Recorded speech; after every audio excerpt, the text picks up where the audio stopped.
You are a man of great insight. With your encouragement, I'll get started then. Wait, come back here. Who knows when we'll run into each other again next time? Looks like Queen Mother is suspicious of my identity. Hey! Your vial. I won't allow some barbaric unknown princess to steal the favor I've earned. Have you fallen in love with her so soon?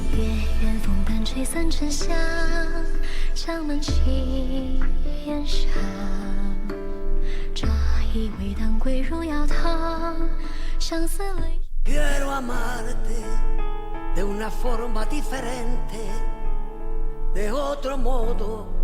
I just thought I might have a chance with you. You are my employee, my worker, only that. So don't make any mistakes. I'm your boss and I would never look at you twice. Do you have any idea what the Star Zone means to me? I was so looking forward to see the first crop of the land that I inherited from my mother. Oh, Amaya, please, don't be overly sentimental. It's ridiculous. Do you have any suspicions? No, I don't want to get involved in any gossip. It is not gossip. We have the same person in mind, don't we? Yes, ma'am. Tell me, who? Quiero amarte de una forma diferente, de otro modo, nunca igual al de otra gente. This is where it all began. As the mother of broadcasting in Kenya, you can trust KBC to bring you authentic news and programs to your living room. Action! As KBC, we take pride in our unrivaled heritage as Kenya's trusted national broadcaster. Commanding over 92% digital television signal coverage of our country, 23 radio services that cut across our entire language spectrum, a national, regional and international digital presence backed by the most experienced and top-notch broadcast professionals in the industry. A very good evening to you. The new look Kenya Broadcasting Corporation is truly ahead of the pack. Turn to the mother of broadcasting in Kenya for stories that resonate with our identity, our aspirations as a people united in purpose. Real stories of hard work, of passion, of creativity, of big dreams. Stories that cement our nationhood. Stories that bring us together as one. We take pride in our shared heritage and destiny. KBC. Informing, educating and entertaining Kenyans as one nation. KBC. Kenya's listening. Kenya's watching. Haya! Mtumishi! Ala! Nissan Serena ndio hii. Na unaweza kuwa wewe ndio tunapikia simu. Kodi ya Nissan Serena ni NS. Alafu kisha kwenye amount ni 50 bob. Hii Nissan Serena tunakupatia na shilingi 50. Kujiunga na QuickBid ni rahisi. Enda kwenye M-Pesa, bonyeza paybill kisha weka business number 4032353. Kwenye account weka kodi ya bidhaa unayotaka na bidi yako ya chini zaidi. Kwa mfano TV 16. Kisha weka shilingi 20 tu kama idadi yako. Weka bidi yako pia kwenye www.quickbid.co.ke. Kumbuka, bidi ya chini zaidi ya kipekee ndio hununua. QuickBid, bidhaa bora kwa bei ya chini.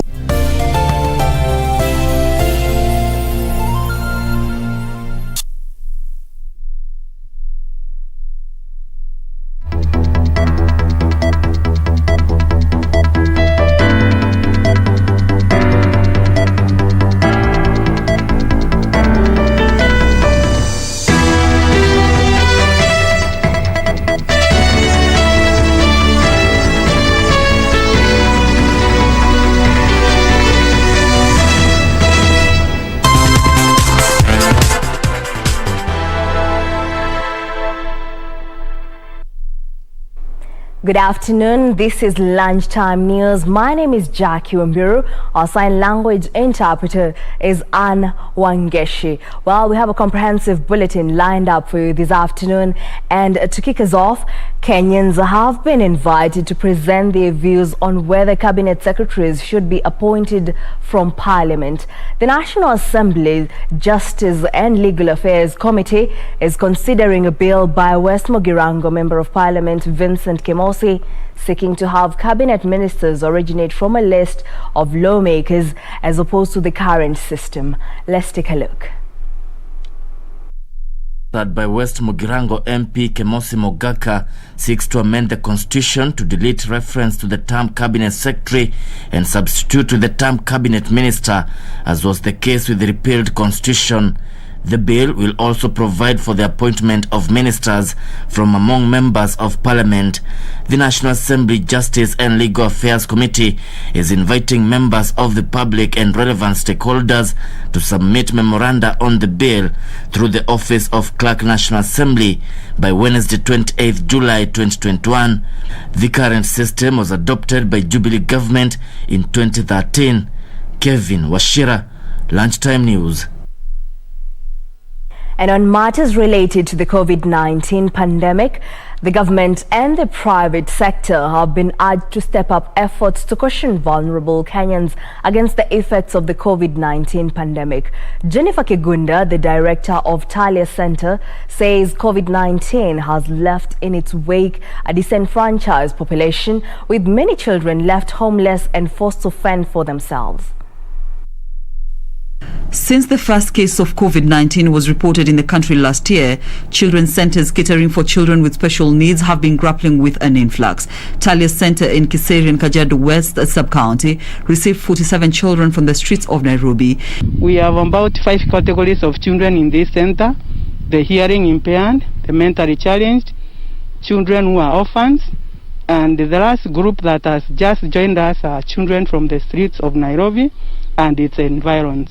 Director Jennifer Kigunda says they can do so much more with government support. The center has churned out a cohort of rehabilitated street children who have been undergoing rehabilitation programs. The challenges we go through, once when these children come to our center, most of them are not used to life where there is a program.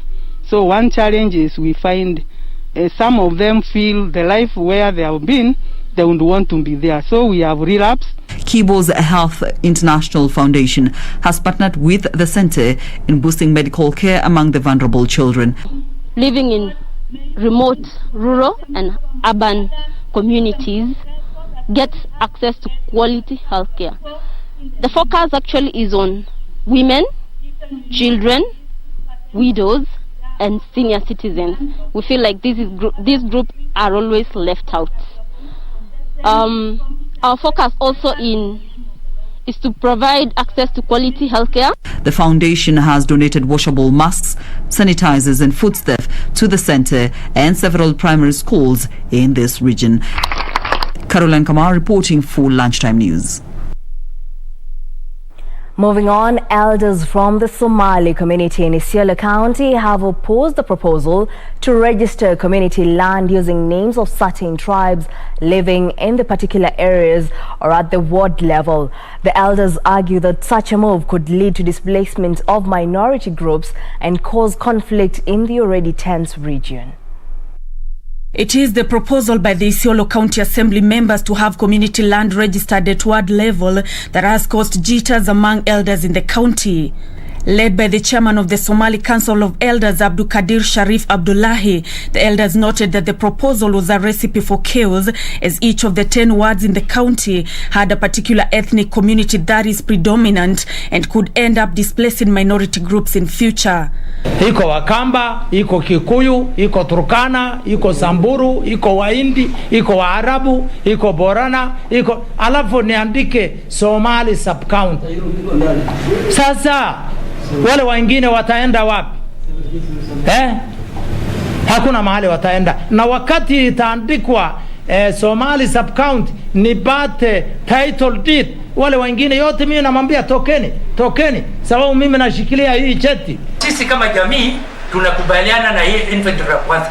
Hii ingine ambayo ma-NGO wana lead, ambayo wanakuja sasa about time, mambo ya ward will displace those living kwa hiyo area yote, because in every ward kuna majority, na hiyo majority ndio wata take over, wataanza kunyanyasa minority. The council says that it will petition the Ministry of Lands to have the views of minority groups respected and ensure that the community land is only registered at the sub-county level. ISIOLO Centro andike vile alivyo, ISIOLO Garbutula andike vile alivyo, Marti nayo andike vile alivyo. Kwa hivyo atukubali mambo ya registration ya kabila ama ward, atukubali. These, they say, will ensure accommodation of Kenyans from all parts of the country, regardless of their ethnic background. Nancy Okware, Lunchtime News. Away from ISIOLO County, leaders in Kilife's MAGARINI sub-county have raised concern over increasing number of underage children engaged in sand harvesting. Reports indicate that minors are subjected to child labor in the name of employment, exposing them to working at a tender age. Leaders in MAGARINI are concerned with the ever-increasing numbers of young children engaged in sand harvesting. Wale ambao wanatumia watoto wadogo kuingia kwa timbo kwa sababu kunyanyasa ili kuweka mgawanyiko katika vyama hivi, wale ambao wanahusika kutumia watoto wadogo tunataka wakamate na si tafadhali. Speaking at Timboni area, the leaders urged the police to ensure those encouraging child labor are arrested with immediate effect. Bwana Ostias hasa Gongoni, najua wewe ni mgeni, lakini unajua sheria ya Kenya inasema nini kuhusu utendakazi ama watu kutumia watoto wadogo chini ya umri 18 kufanya kazi, na imesemekana iko. Area Deputy County Commissioner Abigail Moloi said child protection laws must be observed and added that no underage children will be allowed to harvest sand. Ikija kupatikana kwamba kuna vijana wadogo, ofisa watoto atakuja, wenye watakuwa accountable ama wanatambua washughulikie ni nani, wanachama wale viongozi wenye watatuambia chama yetu tumeandikisha hawa na hawa, tuhakikishe kwamba wote wako na vitambulisho. Sasa kama hapa kuna mtu ambaye hana kitambulisho, sijui ni kwa nini, kama ni mwenyeji wa hapa utakani kosa kitambulisho. Reporting for Lunchtime News, I am Yusuf Hilo. Moving on, imagine going into labor expecting one baby only to be told that you're having triplets. That is the story of Lydia Kwamboka, a woman in Memisi, Borabu sub-county, who until her final hours of labor had no idea she was expecting 3 babies. Kwamboka, however, says the joy of motherhood has come with a myriad of challenges, forcing the family to stretch its financial limits to make ends meet. The birth of a newborn is always met with joy and hope for good tidings. But for Lydia Kwamboka, the thought of raising 7 children on a stretched budget is giving her sleepless nights. Kwamboka recently delivered triplets. Kupata watoto nilipitia CS wakatoa watoto wawili, tena wakasema kuna mwingine, wakamtoa mwingine, sasa wako watoto 3. Na watoto wote sasa ni 7. Her husband Abraham Omoria says he depends on odd jobs to fend for his family. The family is calling on well wishers to help them meet their financial obligations. Na njia ya kulinda watoto imekuwa ngumu kidogo. Nimelea wengine kimungumungu hivyo, lakini sasa 3 imekuwa shida sana. Naomba mwenye ako na roho mzuri ya kusaidia aweze kutusaidia ili tuweze kulinda watoto. For Lunchtime News, I'm Jacqueline Masharia. Now, residents of Madogo in Tana River County have been cautioned against illegal water connections.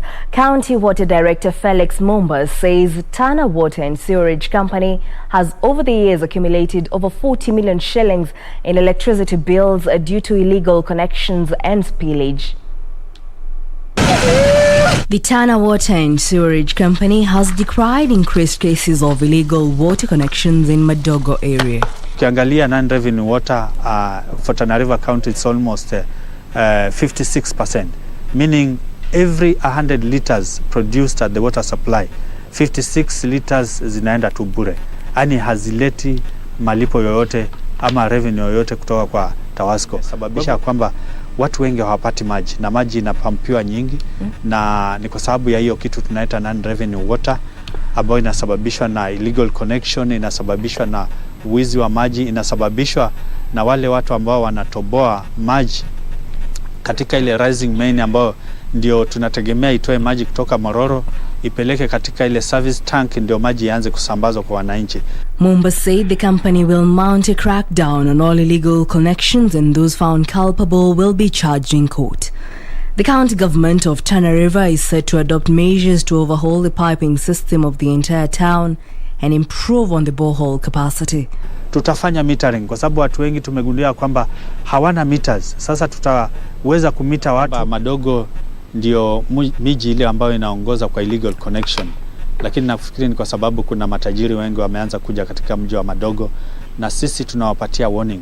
Ni kwamba tayari kama county tumetengeneza ile sheria ambayo ni ya Water Act ya county, kupitia kwa ile Water Act ya 2016 ya national, na kuna viwango pale za enforcement ambao tumeweka pale ya kwamba mtu akishikwa kuna fee fulani ambao atalipa ama tutampeleka kwanza kotini akaweze kujibu mashtaka. TAWASCO Managing Director William Jelo assured residents that erratic water supply to the town is being addressed and they should support all efforts to streamline and reform the sector.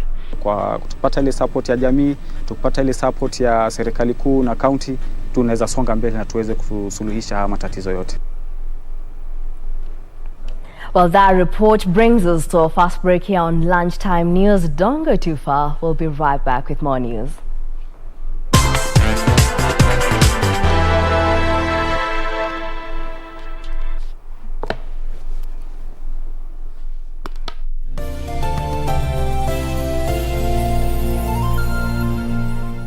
It's your romance, your drama, and intrigue. So this was your plan all along, eh? I want you out of my house. Your game. Your heroes. It's your moment with your stories. Made at home for your home. 'Cause great stories start on DSTV.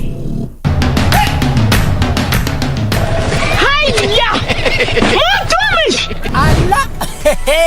Nissan Serena ndio hii. Na unaweza kuwa wewe ndio tunapikia simu. Kodi ya Nissan Serena ni NS. Alafu kisha kwenye amount ni 50 bob. Hii Nissan Serena tunakupatia na shilingi 50. Kujiunga na QuickBid ni rahisi. Enda kwenye M-Pesa, bonyeza paybill kisha weka business number 4032353. Kwenye account weka kodi ya bidhaa unayotaka na bidi yako ya chini zaidi. Kwa mfano TV 16. Kisha weka shilingi 20 tu kama idadi yako. Weka bidi yako pia kwenye www.quickbid.co.ke. Kumbuka, bidi ya chini zaidi ya kipekee ndio hununua. QuickBid, bidhaa bora kwa bei ya chini. Siku moja mosquito ilipata ujauzito, ikazaa mtoto. Sasa hiyo mama ya mosquito ikatuma mtoto mosquito iende kapige doria, iwaje kukaa kwa nyumba. Sasa hii mtoto mosquito ikaenda ikarudi. Hii mtoto mosquito ikaambia mama yake, mama, mimi nimeenda kila mahali watu wanapigia mimi makofi, watu wamefurahiana na mimi sana. Mama, hii mosquito ikaambia mtoto yake, hao wapigi wewe makofi eti wanafurahia wewe. Hiyo walikuwa wanataka kuua wewe. Ili kupata skiza tune hiyo ya mosquito, bonyeza *811 *967 hash. Bonyeza *811 *967 hash.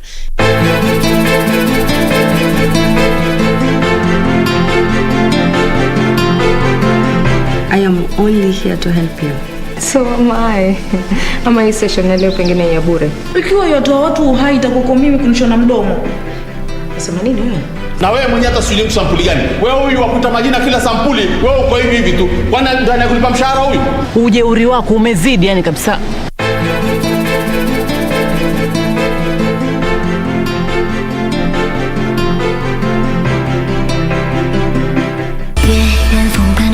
真相，将门轻掩上。 You are a man of great insight. With your encouragement, I'll get started then. Wait, come back here. Who knows when we'll run into each other again next time? Looks like Queen Mother is suspicious of my identity. Hey! Your vial. I won't allow some barbaric unknown princess to steal the favor I've earned. Have you fallen in love with her so soon? 月圆风般吹散沉香，将门轻掩上。 So that they can speak, yeah. Free the dumb, freedom. I want you feel the same, so girl, I want you feel the same, so. Cause I have Jaja by my side, they will never conquer I. Leave people business alone, yeah. Leave people business alone. Hide me in your arms, oh yeah. Protect me from my enemy. Quiero amarte de una forma diferente, de otro modo. I just thought I might have a chance with you. You are my employee, my worker, only that. So don't make any mistakes. I'm your boss and I would never look at you twice. Do you have any idea what the star zone means to me? I was so looking forward to see the first crop of the land that I inherited from my mother. Oh, Amaya, please, don't be overly sentimental. It's ridiculous. Do you have any suspicions? No, I don't want to get involved in any gossip. It is not gossip. We have the same person in mind, don't we? Yes, ma'am. Tell me, who? Quiero amarte de una forma diferente, de otro modo, nunca igual al de otra gente.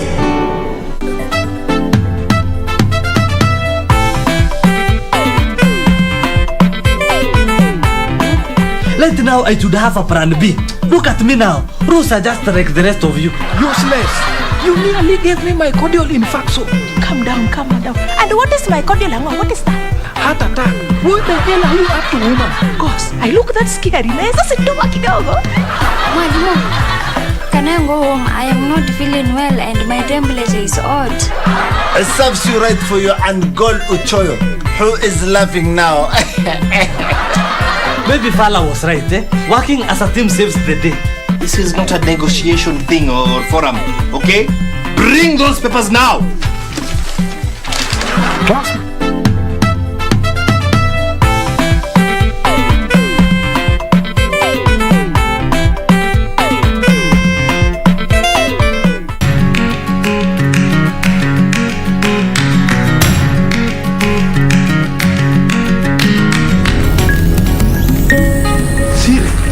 Unafanya nini hapa? Hapa si kwangu, nilikuwa nimemtembelea tu rafiki yangu anaitwa. Usiende kuzua purukushani. Afadhali umkanye kwanza, huenda akasikia na akatii. Tafadhali. Baba Kerama, natumai hakuna tatizo. Wewe umeliona? Baiba kite mokile kukikomba.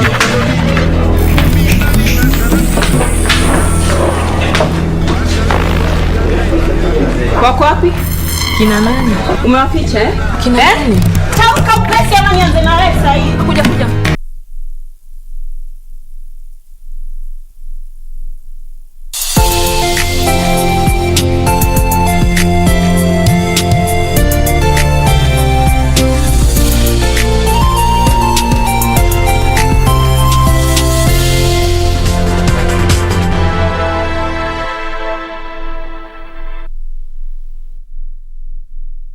Welcome back. Let's carry on. The Independent Electoral and Boundaries Commission has advertised tendering process for the supply and delivery of 2022 election materials set to lapse after a 3-year contract. According to the Electoral Commission, qualified printing firm have until Friday the 13th August to send the tender intent to the Commission. The Independent Electoral and Boundaries Commission has announced the kick-off of the tendering process for the 2022 election materials and equipment to qualified firms beginning Wednesday. Those interested to supply ballot papers, register of voters, statutory election and result declaration forms, elections and referendum reforms declaration forms on a 3-year contract have until 30th of August to submit their documents. According to the Commission, the tendering process will be undertaken under open international method, with tendering security capped at 20 million shillings, valid for 210 days. In the move, the Commission is looking at upgrading its technology with a view of addressing emerging issues and experiences of the 2017 general election. For Lunchtime News, I'm Gladys Mungai. Now, a family of 10 is seeking justice after alleged forceful eviction from a house in MAELLA area in Naivasha. This is after a task force was formed last year by the county government of Nakuru, calling for the revocation of some title deeds following disputes over land ownership of Ngati Farm. According to Njunge Gasheru, he acquired the residential plot from his father in 1990 and moved in with his family after acquiring all the legal documents proving ownership of the plot. While calling for justice, Gasheru has alleged some government officers could be colluding with unscrupulous business people to deny him justice. Watoto wangu tuko nje, sasa tuko na mashida mingi sana.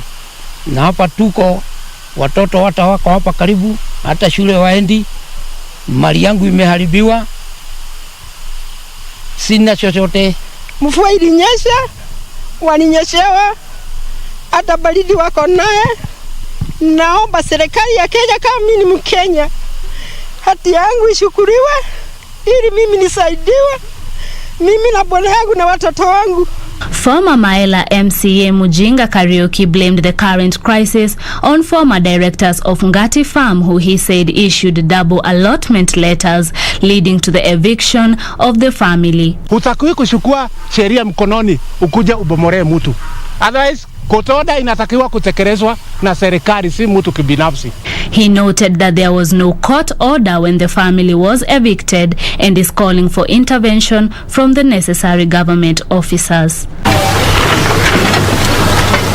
Janet Kamau, Lunchtime News.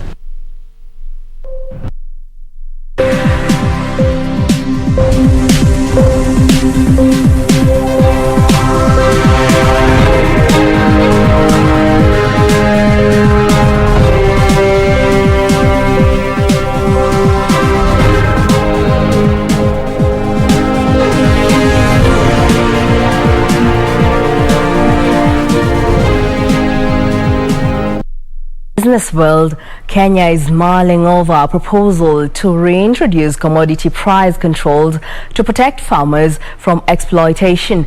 Agriculture Cabinet Secretary Peter Munya says preliminary reports from the Mombasa tea auction indicate a setting of the minimum tea prices at the auction has raised tea prices, with plans to extend the measures to other agricultural products. Abolished commodity controls in the mid-90s as the country embarked on liberalizing its market as one of the conditions set by the development partners. However, the government is likely to reintroduce commodity price controls to curb exploitation by brokers. That is what is called intervention in a market. That's what we do even with maize. When we tell NCB buy maize at this price, is because we want to improve the price. So it's what we must continue doing, even for other value chains, tea, coffee.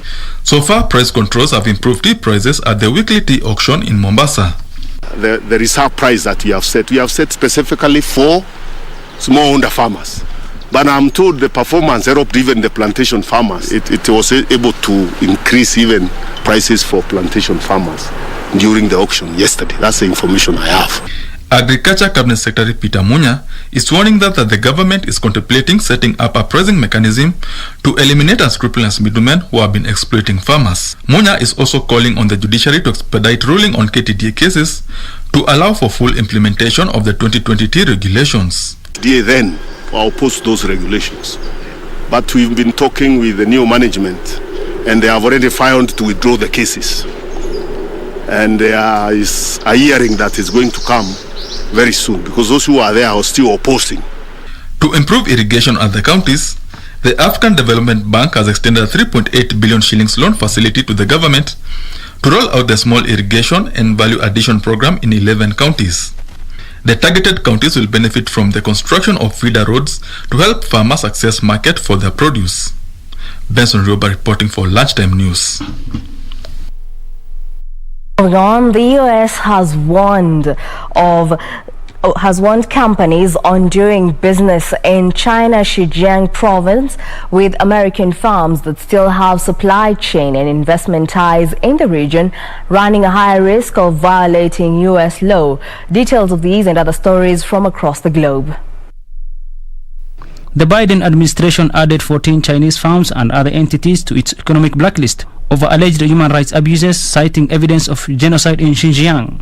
China has denied previous allegations that the region's Uyghur population has been subjected to human rights abuses and surveillance. As per the travel advisory released, Secretary of State Antony Blinken says the document notes how the Chinese government is perpetuating genocide and crimes against humanity in Xinjiang. This announcement comes as Western governments harden their stance over companies operating in the northwestern region of China. Meanwhile, U.S. consumer prices increased the most in 13 years amid supply constraints and a continued rebound in the costs of travel-related services from pandemic-depressed levels. Used vehicles accounted for 1/3 of the increase in the consumer price index, with the food expenses coming in as a close second. Consumer prices jumped by 5.4% as it marks the biggest 12-month increase since August 2008, according to the U.S. Labor Department. Inflation has been rising as the economy reopens from coronavirus lockdowns. Finally, American Airlines says it expects positive cash flow in the second quarter for the first time since the pandemic began, reversing a trend of cash burnout of about $100 million a day when global travel had ground to a halt. The company flew more than 44 million passengers in the quarter, over 5 times higher than last year, and forecast a daily cash build of $1 million for the period. Now, small-scale farmers in Taita Taveta, Narok and Kajiado have started a commercial fodder production venture. The over 3,000 small-scale farmers plan to put 1.2 hectares of land under fodder in a bid to boost milk production.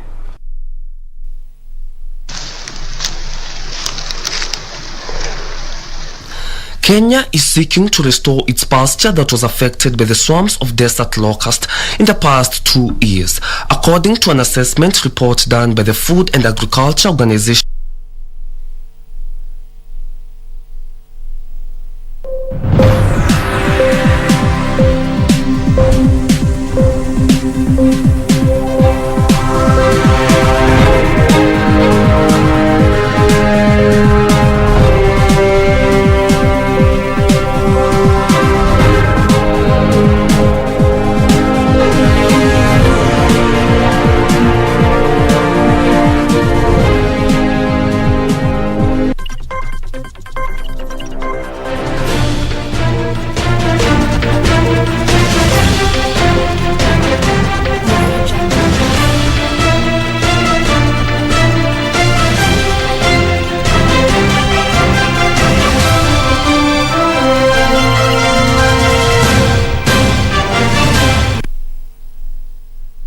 And in the sports arena, the national under-23 soccer team Emerging Stars left the country Wednesday morning ahead of the CECAFA Championship set to kick off this Saturday in Ethiopia.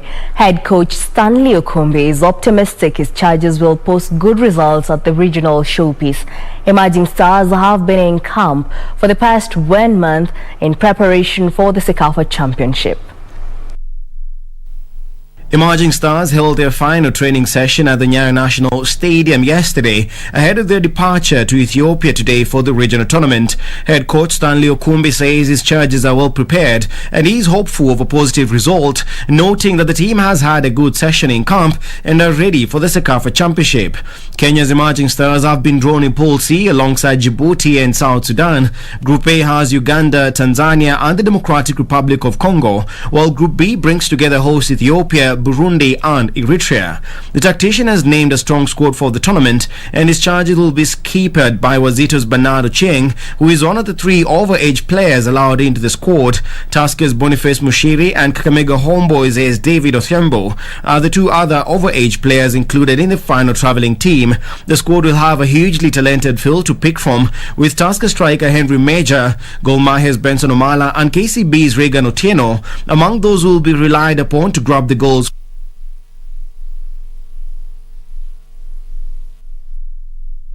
Now, Arsenal's pre-season preparations got off to a losing start as they were beaten 2-1 by HIBERNIAN at Easter Road. Arsenal pre-season continues on Saturday when they face Scottish champions Rangers, while HIBERNIAN are back in action on Friday at Wraith Rovers. Now, Thomas Partey is looking interested in this one. Oh, he's hit the post! What a strike! But Hibs capitalised on more defensive